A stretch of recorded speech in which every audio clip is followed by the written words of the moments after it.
Arpa radio की प्रस्तुति बर्फ के फूल ऑडियो कहानी संग्रह। लेखिका जया जादवानी।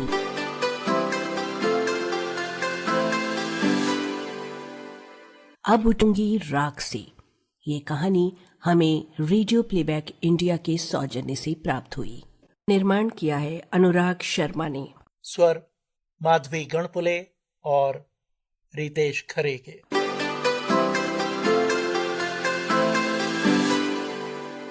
तो आइए सुनते हैं अब उठूंगी राख से। मुझे एकाएक विश्वास नहीं हुआ कि ऐसा हो गया है। उसी क्षण मुझे भारहीन हो जाने की अनुभूति हुई और मैं पीछे लगे बिस्तर पर थम से बैठ गई। निकट खड़ी नर्सेस ने मुझे पकड़ना चाहा पर मैंने उन्हें हाथ से बरछ दिया। मेरे कानों में अभी तक डॉक्टर के शब्द I'm sorry, he is no more फड़फड़ा रहे हैं। कुछ पलों तक मैं वो फड़फड़ाहट सुनती रही। फिर मैंने अपने ठीक सामने के बिस्तर पर लेटा हुआ वो शरीर देखा जिसके साथ मैं गुज़िश्ता 35 सालों से थी और जिसका मुंह इस वक्त सफेद चादर से ढका हुआ है। 35 साल आजीवन कारावास से थोड़ा लंबा, निरुद्देश्य जीवन, चक्की के 2 पांटों के बीच पिसता। एक नर्स मेरी पीठ थपथपा रही है और सहानुभूति के कुछ शब्द कह रही है। मुझे उसके शब्द सुनाई नहीं दे रहे, बस होंठ हिलते दिखाई दे रहे हैं। भीतर सब कुछ शांत है, बेइंतहा शोर के बाद की शांति, खाली नीला आसमान। मैं देर तक उसमें रहना चाहती हूं पर अभी नहीं।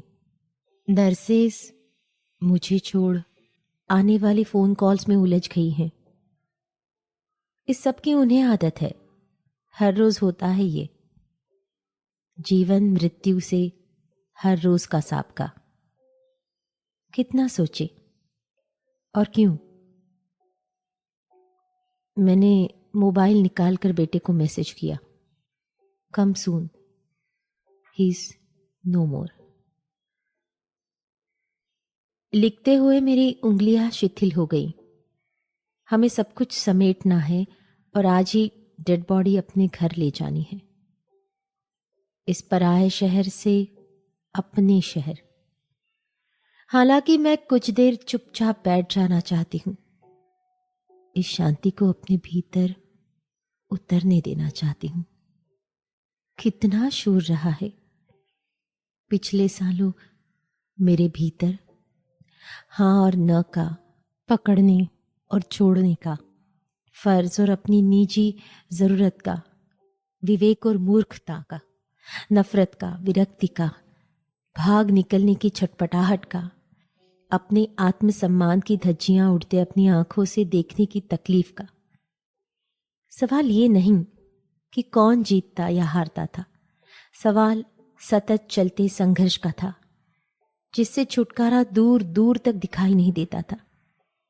मुझे बचपन के वर्षों में उद्देश्यपूर्ण जीवन जीने का चुनाव करने की नसीहत देने वाले पिता ने निरुद्देश्य जीवन जीने की दिशा में फेंक दिया, जहां मेरी कीमत मादा से ज्यादा नहीं थी,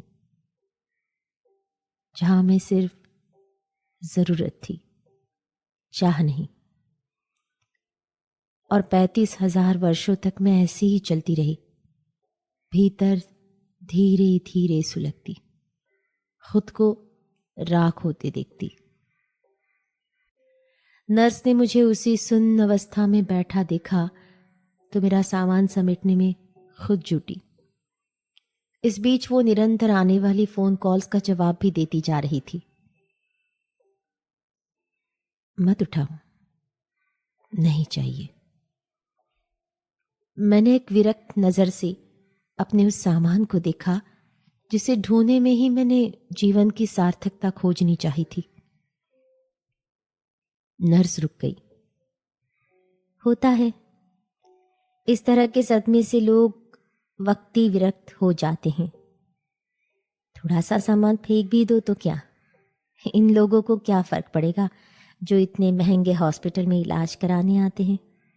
जिंदगी कहाँ छुपी है, इस सवाल का सामना करने का साहस आने से पहले ही मौत आ जाती है। नर्स ने बड़े दार्शनिक ढंग से सोचना चाहा। नाइट ड्यूटी और रिश्तों के ठंडेपन, फिनाइल और दवाओं की गंध से भरे माहौल में वो अक्सर एक गर्म ख्याल, ख्वाब या किताब अपने पर्स में रखती है। कोई तो साथ हो इस सफर में। उनके आने में अभी देर है? नर्स ने मुझसे आहिस्ते से पूछा। दरअसल वो पूछना चाहती है, क्या मैं जाऊं? बेड नंबर 345 की दवाओं का समय हो गया है। 6 का ब्लड प्रेशर चेक करना है, 7 का और 8 का। और विडंबना ये कि इस सबके बीच अपने और परिवार के लिए एक स्वस्थ जीवन जीने की कामना। वो बीमारियों से जुड़ी बातें ज्यादा जानती है, स्वस्थ रहने की कम। ये सब जो वो पिछले 15 सालों से कर रही है उसके अवचेतन का हिस्सा हो गए हैं। मैंने सिर हिला दिया। मैं चाहती हूं मुझे अकेले छुड़ा दिया जाए। यही एक ख्वाहिश तो रही है सालों से कि मुझे अकेला छुड़ा दिया जाए, पर नहीं छोड़ता कोई। लोग कितने भूखे होते हैं, दूसरे को चूस लेना चाहते हैं। मेरा पति तो मेरी गुठली तक को नहीं छोड़ता था। नर्स चली गई तो मैंने उस ठंडे कमरे में एक भरपूर नजर डाली जहां हम पिछले 20 दिनों से रह रहे हैं। यहां सब कुछ ठंडा रहा। डॉक्टर और नर्सेस के व्यवहार से लेकर हर चीज। लोग इतनी ठंड में कैसे रह लेते हैं, जैसे मैं रहती आई हूं सालों साल। मेरे सामने मेरा पति सो रहा है, चिर निद्रा। मैंने हमेशा इनके सोने का इंतजार किया है ताकि मैं अपने मन के काम कर सकूं जो मैं वास्तव में करना चाहती थी। वे टुकड़े टुकड़े काम मुझे जीवन देते रहे हैं। मुझे इस वक्त मेरे अधूरे कामों की लिस्ट दिखाई दे रही है, अधूरी जिंदगी की पीड़ा जो लिबास बदल बदल कर मेरे सामने आती रही है।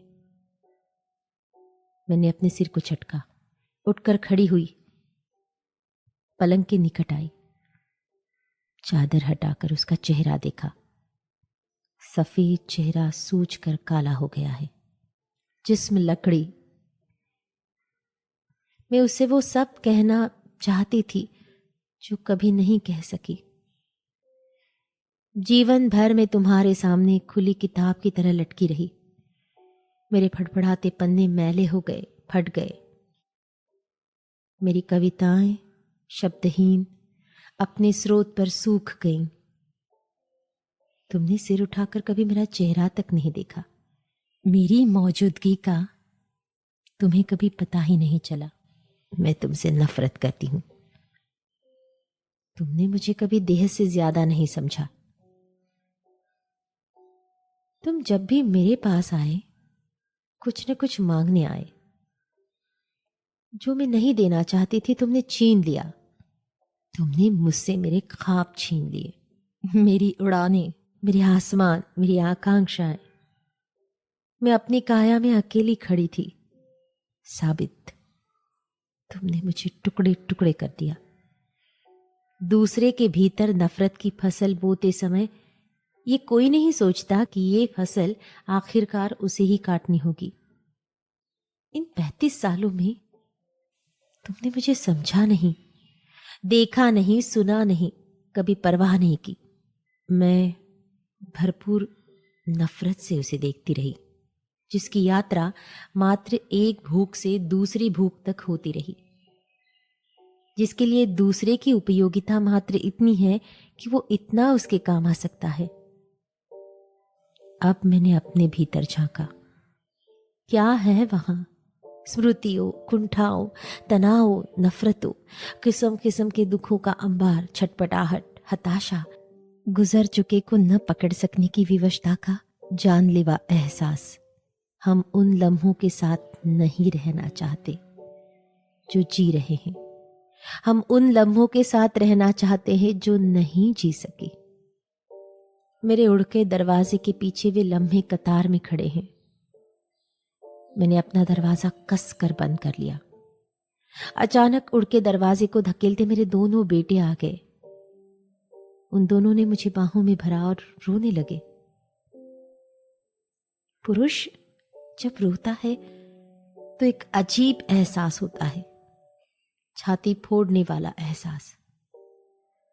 मैंने उन्हें तसल्ली देने के लिए उनके माथे पर हाथ फेरना चाहा तो पाया वे मुझे तसल्ली देते मेरी पीठ थपथपा रहे हैं। ये ठीक है, अब तुझे रोना चाहिए, मैंने अपने आप से कहा और चुप खड़ी रही। छोड़, मम्मी को मत रुला। बड़े बेटे ने छोटे के कंधे पर हाथ रखते हुए उसे मुझसे अलग किया। छोटे को अपनी सिसकियां रोकने में कुछ वक्त लगा। बड़े की अपेक्षा वो अपने पिता से ज्यादा जुड़ा था, उनका ख्याल रखता था, उनकी बात मानता था। मैं बिल पे करके आता हूँ, तब तक तू सामान उठा। बड़ा छोटे को निर्देश देते हुए रुमाल से अपनी आंखें पोंछता बाहर चला गया। अब सब ठीक है, अब मुझे कुछ नहीं करना पड़ेगा। छोटे ने मुझे पलंग पर बिठाया और कमरे का सामान उठाने लगा। बड़ा बिल पे करके वापस आ गया। शव ढोने वाली गाड़ी भी। मृत्यु के बाद हम ढोते हैं, जीवन में साथ चलते हैं। मैंने पहली बार इस पर गौर किया, जीवन में भी तो ढोते हैं। उनका शव उठाकर गाड़ी में रखवा दिया गया। हम भी बैठ गए। ये डॉक्टर कितने बेईमान हैं। 20 दिन का बिल पता है कितना बनाया है? 5 लाख रुपए। बड़ा छोटे से कह रहा है। दोनों सामने बैठे हैं, मैं पीछे। क्या फायदा था इस हॉस्पिटल में आने का? ये लोग क्या जिंदगी दे देते हैं और तनाव दे देते हैं। मैं कह भी रहा था जो भी है घर में झेलेंगे, पर मेरी सुनता कौन है। आज तक 15 लाख खर्च हो चुके हैं। छोड़ ना भैया, ये वक्त ऐसी बातें करने का नहीं है। घर में क्या मरने के लिए छोड़ देते। छोटे ने कहा। बड़े ने झुंझलाते हुए कहा और खिड़की के बाहर देखने लगा। छोटे ने तब तक मोबाइल निकाल ली थी और सबसे पहले अपनी दोनों बहनों को कॉल करने लगा। जब तक हम घर पहुंचेंगे मेहमानों की भीड़ मौजूद मिलेगी। ये प्रथा किसने क्या सोचकर चलाई होगी कि जिन पलों में आप सबसे ज्यादा अकेले रहना चाहते हैं, उन्हीं पलों में भीड़ से घिरे रहें। वे दोनों अपनी अपनी मोबाइल से रिश्तेदारों के नंबर ढूंढ ढूंढ कर उन्हें कॉल करने लगे। मैं चुपचाप दोनों तरफ की आवाजाही देख रही हूं, अपनी आंखों से, बगैर उसमें कुछ जोड़े या घटाए। मेरा मोबाइल बंद है। जरूरी कॉल करने के बाद मैं उसे बंद कर देती हूं। उसमें उन लोगों के नंबर हैं जिनके चेहरे तक मुझे मुश्किल से याद रहते हैं, हमारे रिश्तेदारों के। दोस्तों का मोबाइल नंबर मैं याद कर लेती हूं, भीतर ही भीतर डायल करके बात भी कर लेती हूं। कभी उनका भी नंबर बहुत बिजी रहता है, पर कोई बात नहीं। उनको मेरे दोस्तों का घर आना बिल्कुल पसंद नहीं था। वे सोचते थे दोस्त आकर बिगाड़ देते हैं। जब भी मेरे दोस्त मुझसे मिलने आते, वे बीच में आकर बैठ जाते थे, बात बात में हस्तक्षेप करते या कमेंट। मेरे दोस्त थोड़ी देर बैठकर चले जाते। मैं उनसे तभी बात कर पाती थी जब मैं खुद को अकेला कर लेती, और वो होता बहुत कम। सोचना चाहती हूं घर पर कितने लोगों की भीड़ मिलेगी, तो सोच नहीं पाती। भीड़ को जमा करने का काम हमेशा उसी ने किया है जो इस वक्त सो रहा है। अभी भी यही कर रहा है। हर वक्त हर किस्म के रिश्तेदारों को बुलाते रहना उसे बेहद पसंद था। वे रिश्तेदार जो बाहर पति और पुरुष होने का दम भरते थे, भीतर बीवियों से जूते खाकर हंसते थे, उनके साथ दोहरा खेल खेलते थे, कभी कोई ऊपर तो कोई नीचे। लोग मान लेते हैं कि यही जीवन है। सबको बताना जरूरी है क्या? बड़े ने उबे हुए मन से कहा। शायद कुछ तो सुनकर ही आ जाएंगे। अरे यार, इनको कितना बर्दाश्त करना पड़ता है। बड़े ने खींचते हुए कहा। वो मेरी तरह सोशल नहीं है, वो भी चाहता है कि लोग उसे अकेला छोड़ दे। अपने शहर के अपोलो हॉस्पिटल में थे तो दिन भर इतने लोगों का आना जाना रहता कि प्राइवेट रूम लगता ही नहीं। मैं तमाम वक्त हर आने वाले को उनकी बीमारी, चल चुके और चल रहे इलाज का ब्यौरा देती रहती और वे बेड पर लेटे लेटे आने वालों को देख खुश होते। उनकी नसीहतें और सुझाव सुन सुनकर मेरे कान पक गए थे। आने वाले अधिकतर लोग डॉक्टर थे, बगैर डिग्री के। शायद इसीलिए अपोलो वालों ने कहा हो, अब तुम इन्हें बाहर ले जाओ और हमारा पिंड छोड़ो। इतनी डिटेल में सबके सामने बीमारियों का बखान करते हुए मुझे लगता रहता ये उनके लिए ठीक नहीं है। जिस उम्मीद को उन्होंने कसकर पकड़ा हुआ है उस पर उनकी गिरफ्त कमजोर पड़ने लगी है। पता नहीं क्यों लोग दूसरे की हर बात जान लेना चाहते हैं। हुआ भी यही। वे धीरे धीरे उदास और निराश होते गए। फिर किसी के आने पर आंखें तक न खोलते। कभी कभी बंद पलकों में ठहरे आंसू दोनों तरफ से लुढ़क आते और मात्र उसी क्षण वे मुझे अपने थोड़ा करीब लगते। तो क्या दुख ही हमें दूसरे से जोड़ता है? दुख ही हमें करीब लाता है? फिर हम नजदीकी बड़े शहर में आ गए, सहानुभूति प्रदर्शित करते शब्दों से दूर, बड़े महंगे और ठंडे हॉस्पिटल में। और कितनी अजीब बात है, इस निहायत ठंडे भावहीन तन्हा कमरे में हमें लोगों की आंखों और शब्दों की वो गर्माहट याद आती रहती जिसे हम बड़े उबे हुए भाव से पीछे छुड़ाए थे। यहाँ सब एक जैसे डॉक्टर और नर्सेस थीं, एक जैसी मुस्कान, एक जैसी गंध, एक जैसे शब्द, जिन्हें दिया तो हौसला बंधाने के लिए जाता था पर जो वास्तव में हौसला तोड़ते थे। उनके पीछे से निकलते भय के पंजे पेशेंट का दिमाग इस तरह दबोच लेते कि हृदय से टपकता लहू किसी को दिखाई नहीं देता। उस पर आसपास का माहौल। मैं उन क्षणों में मानवता के नाते ही से सही उनके करीब रहना चाहती थी कि कहीं से तो कोई गर्मी उन्हें मिलती रहे। अपना हाथ उनके हाथ में दे उन्हें कसकर बांधे रहती, पर हकीकतन दोनों हाथ ठंडे ही रहते थे। मैं उनके सामने अपना अर्थ खो चुके उन्हीं वाक्यों को दोहराना चाहते हुए भी दोहरा नहीं पाती थी कि मत डरो, कोई नहीं मरता, कुछ नष्ट नहीं होता। जिसे हम मरना कहते हैं वही अपनी राख में से उगना भी तो है। मुझे इस वाक्य के खारिज हो जाने का डर था, जिस तरह आज तक मेरी समस्त धारणाओं, विश्वासों और अज्ञात के प्रति प्रेम को खारिज किया जा चुका है, ये कहते हुए कि जो बातें समझ में नहीं आती उनका अस्तित्व नहीं है। और क्या यही सामान्य सच नहीं है? हमें लगभग 200 किलोमीटर चलना है। हजारों किलोमीटर चल चुका जीवन 200 किलोमीटर और। गाड़ी के झटकों से मुझे नींद आ रही है। लग रहा है मैं अपनी ही कोई फिल्म देख रही हूं। कुछ हिस्से कट-फट गए हैं, कुछ बार बार रिवाइंड हो रहे हैं। इस रास्ते का पूरा सदुपयोग मेरे बेटों ने किया। अधिकतर रिश्तेदारों को फोन करने के बाद उन्होंने दाह संस्कार का टाइम भी तय कर डाला, शाम 4 बजे। मैंने घड़ी पर नजर डाली, 11 बज रहे हैं। कल रात ही तो हमें पता ही नहीं चला कब हो गया। हफ्ते भर से उनकी तकलीफ बढ़ गई थी। खाना तो कब का छूट गया था, बात करना भी छूटता जा रहा था। हालांकि बात करने को वो बहुत छटपटाते थे। उन्हें देखकर ही समझा जा सकता है कि संवाद किस तरह उनकी आत्मा की जरूरत है, पर दूसरे की इस जरूरत को वे कभी नहीं समझ पाए। आईसीयू में डॉक्टर खड़े होने भी न देते। शाम को बस आधा घंटा, 24 घंटों के जमा शब्दों का अंबार। वे जल्दी जल्दी कुछ कहने की कोशिश में कुछ न कह पाते, हाफने लगते। नर्सेस उन्हें पकड़कर सुला देती, मुझे बाहर कर देती। कल रात भर वे छटपटाते रहे थे। हफ्ते भर से उनकी यही रट थी कि मुझे घर जाना है।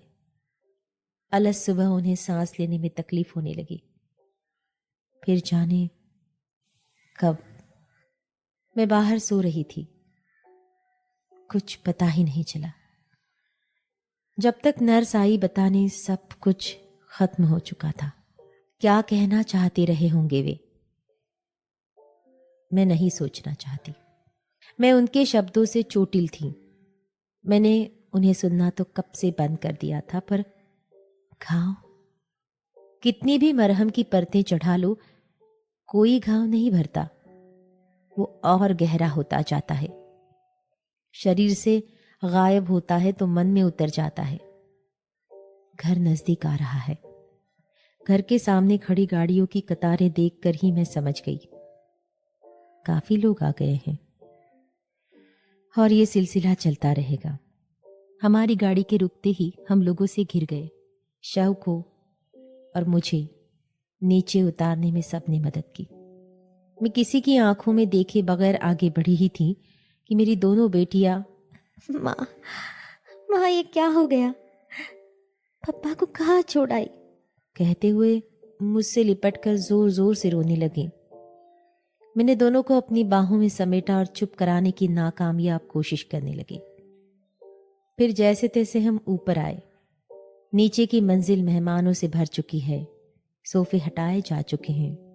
गमले दूर सरकाते हुए फर्श पर बड़ी बड़ी दरियां बिछाई जा चुकी हैं। चाय पानी का बंदोबस्त भी किया जा चुका है। मुझे बीच में बिठा दिया गया है और घेर कर सारे लोग बैठे हैं।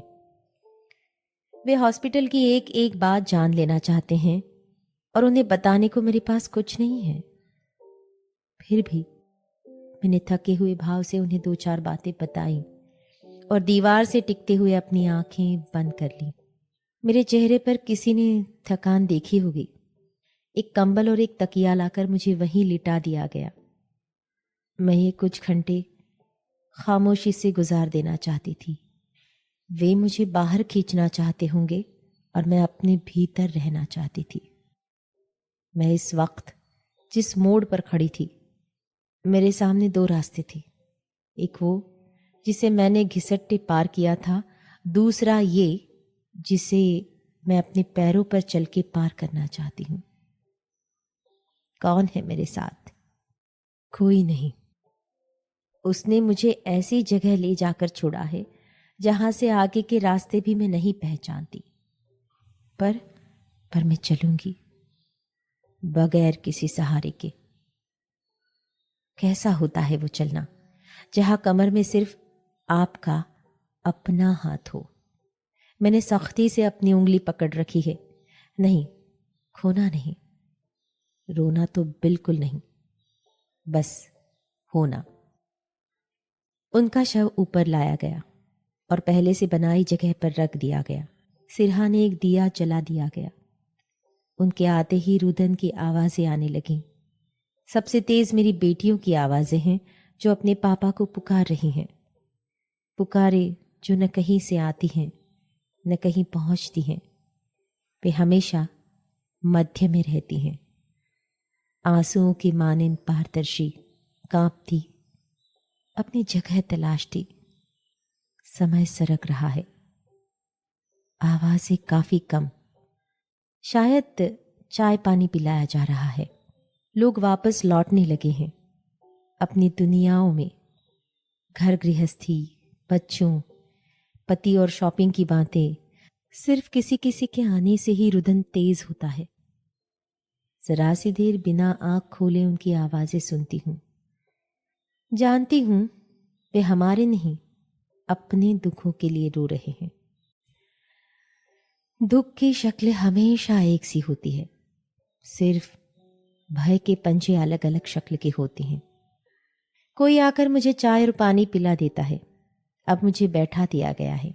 कोई कोई तो मेरे गले से चिपक कर इतने जोर से रोती है कि मेरा हृदय चीखना चाहता है, बस करो। भीतर सूखा रेगिस्तान है। कब से तो चल रही हूं, न कोई छाया नजर आती है न पानी। 3:30 बजे 8-10 पुरुष ऊपर आ जाते हैं। वे वहां बैठी महिलाओं को उठाकर अंदर भेज देते हैं ताकि उन्हें नहलाने की प्रक्रिया शुरू की जा सके। बाल्टी में पानी, मुल्तानी मिट्टी, तेल और नए कपड़े उन्हें मेरी बेटियों ने दे दिए हैं।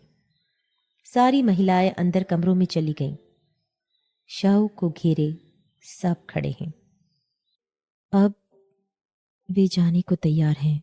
उन्हें नीचे ले जाया जा रहा है, पोर्च में, जहां पहले से ही अर्थी तैयार की जा चुकी है।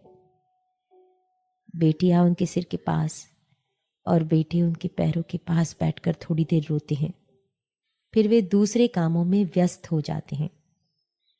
अर्थी तैयार हो चुकी है। औरतों को आखिरी बुलावा आता है कि अंतिम दर्शन कर लो।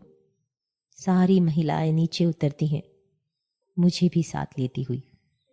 जो छोटी है उनके पैर छूकर प्रणाम कर रही हैं, जो बड़ी हैं उन्हें हाथ जोड़कर विदा दे रही हैं। मुझे ले जाकर उनके पैरों के पास खड़ा कर दिया जाता है। मैं आंखें उठाकर उधर देखती हूं। जाओ, हमारे बीच सिर्फ एक ही शब्द बचा है, क्षमा, जिसे दिया और लिया जा सकता है। मैंने न लिया न दिया। अर्थी उठती है। घुटा हुआ सिर लिए मेरे बेटे अर्थी उठाए आगे पीछे चलने लगते हैं। अंतिम विदाई। मैं धम से बाहर रखी कुर्सी पर बैठ जाती हूं। बाहर न जाने कितने लोग अपने अपने ग्रुप बनाकर खड़े हैं। बातें बीमारियों और मौत के इर्द गिर्द घूमती वे बार बार खड़ी देखते हैं। कुछ ने स्कूटर स्टार्ट कर लिए हैं और अर्थी के गुजरने की बाट जोह रहे हैं। मरने से पहले हम कितने काम कर लेना चाहते हैं और मरने के बाद सब व्यर्थ हो जाता है, किया भी अनकिया भी। सारी औरतें बाहर बिछी दरियों पर बैठ जाती हैं। अब बिना नहाए कोई भीतर नहीं जाएगा।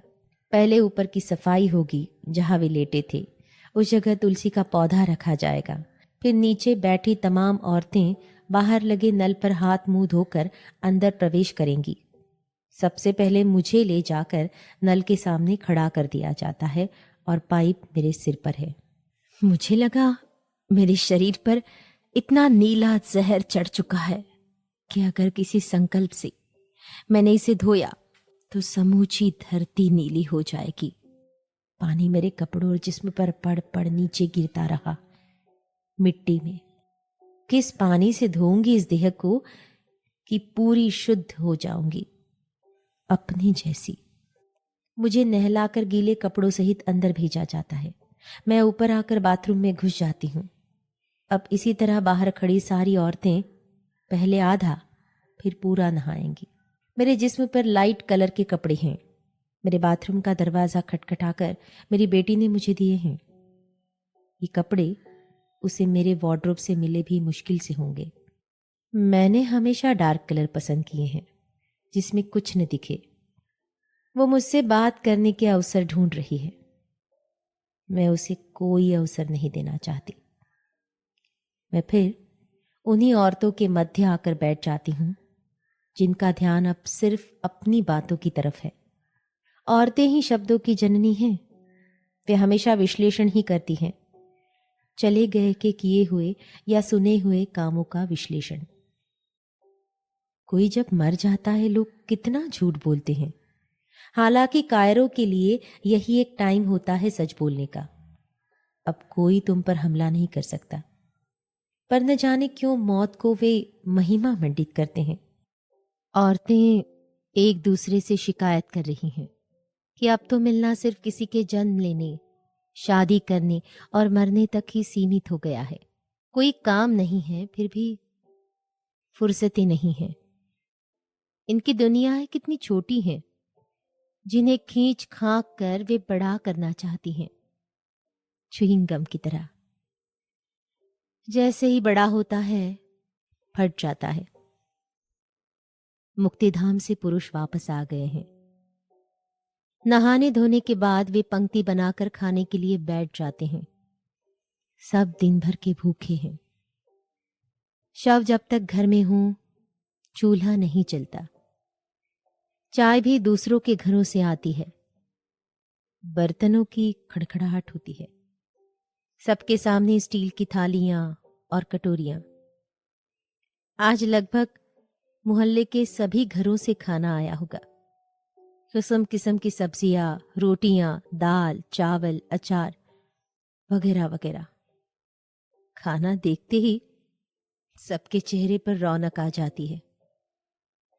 सबसे पहले उन चारों को खिलाया जाता है जिन्होंने शव को कंधा दिया था। 4 लड़के घुटा हुआ सिर लिए खाना खा रहे हैं।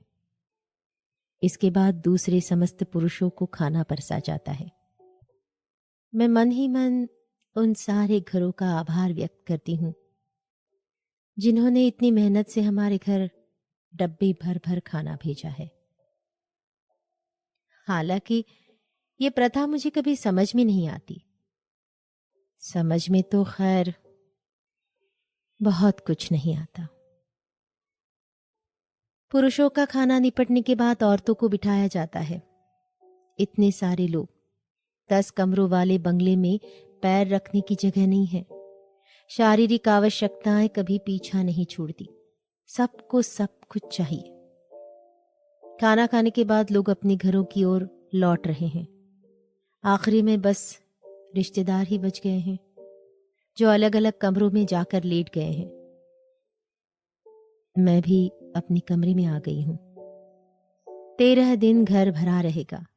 पहले पगड़ी रस्म, फिर 12वां, जब तक ब्राह्मण भोज न हो जाए।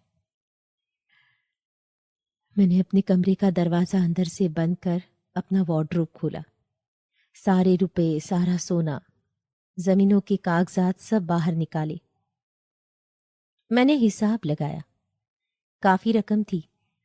जितना भी मेरा जीवन बचा है आराम से निकल सकता है। 35 सालों का मुआवजा, सेवा का इनाम।